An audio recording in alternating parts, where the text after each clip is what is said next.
এখন ঘড়িতে প্রায় ৬টা বাজে সকাল। খুব ভোর। আমি যদি আপনাদেরকে দেখাই, একদম অনেক ভোর। নিরিবিলি একটা জায়গা। আর এই জায়গাটা হচ্ছে পাইকর গ্রামের একটা সাইট।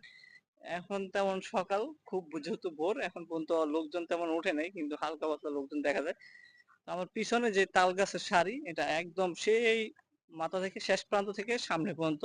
আহ নওগাঁর ভিতরে একটা ঘুঘুডাঙ্গা নামে একটা জায়গা আছে। সেই জায়গার মতনই এই দুই সাইডে তাল গাছ। নওগাঁর ভিতরে এই পাশটা কিন্তু তাল গাছ, ঠিক এই পাশেও কিন্তু তাল গাছ। এই নওগাঁর ভিতরে কিন্তু এমন একটা জায়গা আছে, নওগাঁ জেলার ভিতরে, যেটাকে ঘুঘুডাঙ্গা নামে সবাই চিনে বা পরিচিত বাংলাদেশের ভিতরে।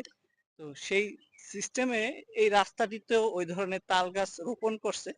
দুই পাশেই সারি সারি তাল গাছ। এই যে পাইকর গ্রামের মধ্যে রাস্তার দুই পাশে, আমি যদি আপনাদের দেখাই, এই সাইডটাও তাল গাছ, ঠিক রাস্তার এই অপর পাশটা আছে, এইখানেও কিন্তু তাল গাছ। এখানে অসংখ্য তাল গাছ আছে।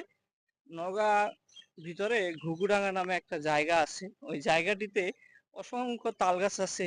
তো ওই তাল গাছগুলো দেখতে আসলে রোডের ভিতরে থাকে, অনেক সুন্দর। যেহেতু এখন একদম সকাল, খুব সকাল, বর্তমানে ঘড়িতে প্রায় 6টার মতন বাজছে। তো আমি আপনাদেরকে দেখাবো। দেখেন, খুব সকাল, একবারে ভোর, আশেপাশে তেমন লোকজন নেই। কেবল হালকা পাতলা গাড়ি বা জনবসতি, মানুষজন কেবল উঠতেছে কাজের জন্য, জীবিকার তাগিদে তারা কেবল বের হয়েছে আর কি।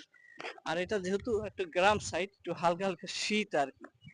তো এই জন্য একটু ভিতর দিকে, আরো গ্রামের খুব ভিতর দিকে আরো চলে যাব, একদম হাঁটতে হাঁটতে দেখি কত দূর যাওয়া যায়।